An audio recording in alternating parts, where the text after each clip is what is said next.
Matt, you guys started the second half on a 27-3 run. What did you guys do, or what adjustments did you make? What led to being able to go on that spurt in the second half? I'd say we really focused on taking care of the ball and getting a shot every possession. And then on defense, our rotations were a lot better in the second half. And then the crowd was just amazing. They just gave us the energy that we lacked in the first half. What did Hendo talk to you guys about at halftime? Was he critical? Was he encouraging? I mean, because obviously first half, you kind of alluded to a lot of turnovers, didn't take care of the ball real well. Yeah, his halftime talk was more just correcting, like, our looks were there, just stay with it, focus on taking care of the ball. I think we had like 11 turnovers in the first half, and then they had 19 points off our turnovers, and we had 0 points off their turnovers. So if we could flip that, and then just focus on rebounding too.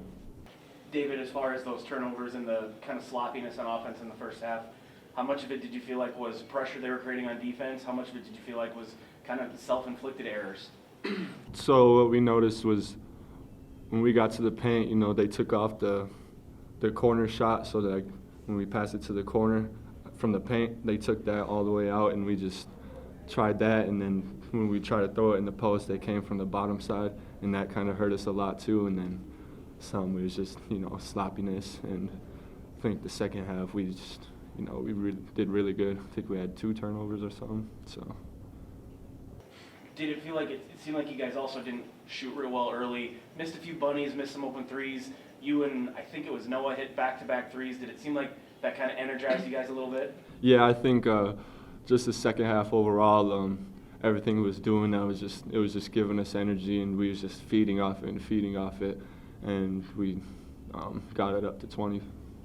It didn't look like there was any panic. I mean, when you guys were down 10 at halftime, did you feel a little bit like, because of the fact you had made so many mistakes with turnovers and stuff, that if you got that corrected, there was plenty of time to come back? Oh yeah, 20 more minutes is a lot of time, and we're here at home, so I think we stayed calm as a unit and just did what we needed to do in the second half.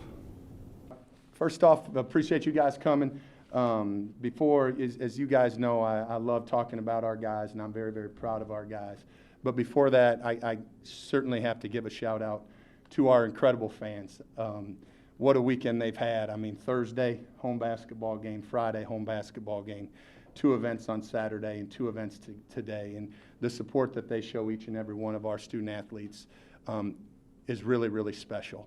And we can't thank them enough for the support that they give us and the energy and confidence that they give us when we're playing in Frost Arena. So as far as the basketball game, obviously a tough start. Give Coach Kaufman a lot of credit. They really, I thought Fort Wayne came in and had a great deal of energy to start the game. They were turning us over. We were very, very sloppy with the basketball, and it created a lot of easy offense for them. And then on the other end, we were walking it up, and we were turning it over more and not making any shots. So it wasn't a very pretty first half, but our second half was pretty special. Obviously, I think it was the first 12 minutes, I think we outscored them 40-7. And the most important number is that 7, because the 7 created the 40. And I'm really, really proud of our guys' resiliency to bounce back and have a really, really great second half, and a lot of it had to do with our crowd. So with that, I'll open her up to any questions. Did you change anything on offense at halftime, or were you just sharper after that? Well, I mean, I honestly, Zim, I really do believe it started with our defense, and we were able to get some easy baskets, and then the crowd got going, and we were playing pretty good at that point and pretty confident. But we did have to change a little bit. We normally don't set a bunch of ball screens. We usually, as you've seen us play many times, we usually just kind of pass it and toss it into the post and then see how they're going to guard us and then play off of that. They didn't allow us to do that, at a very, very effective rate in the first half anyway. So we started setting a few more ball screens, more in the middle channel, and we were able to just start some honestly, just some false motion, and we were able to get the ball moving side to side a little bit better when we weren't able to score in transition. So, but our guys just played with a lot more energy and urgency as well. Was there a sense at halftime that what had gone wrong through the first 20 minutes was fixable? Because it looked like you were still relatively upbeat. There didn't seem to be a lot of panic or anything when you were down 10 at halftime. Yeah, I mean, I don't think there's Yeah, there wasn't any panic, that's for sure. We needed to change some things. There's no doubt about that because it wasn't going in a good direction for us. But we needed to get, stops so we could play with flow offensively. And we needed to come up with a few 50-50 balls. We couldn't allow them to get any second chances.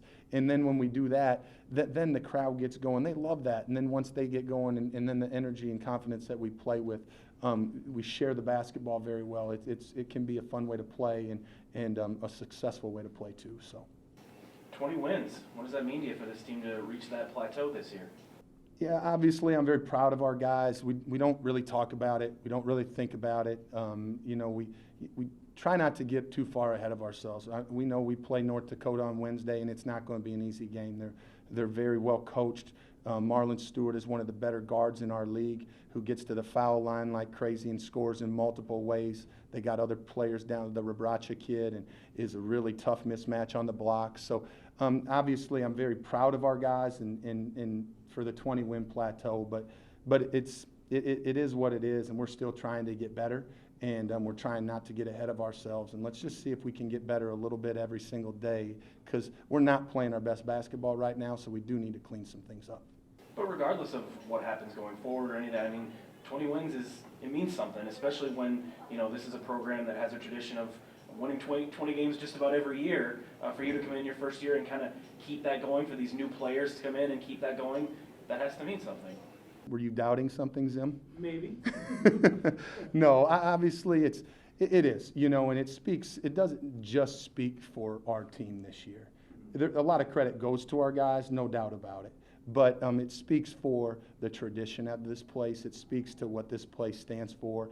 It speaks for the tremendous people that are filling the seats every night. We get to play half our games at home, and we got a pretty special environment. And so it does. It does mean something, but now is certainly not a time to reflect on that.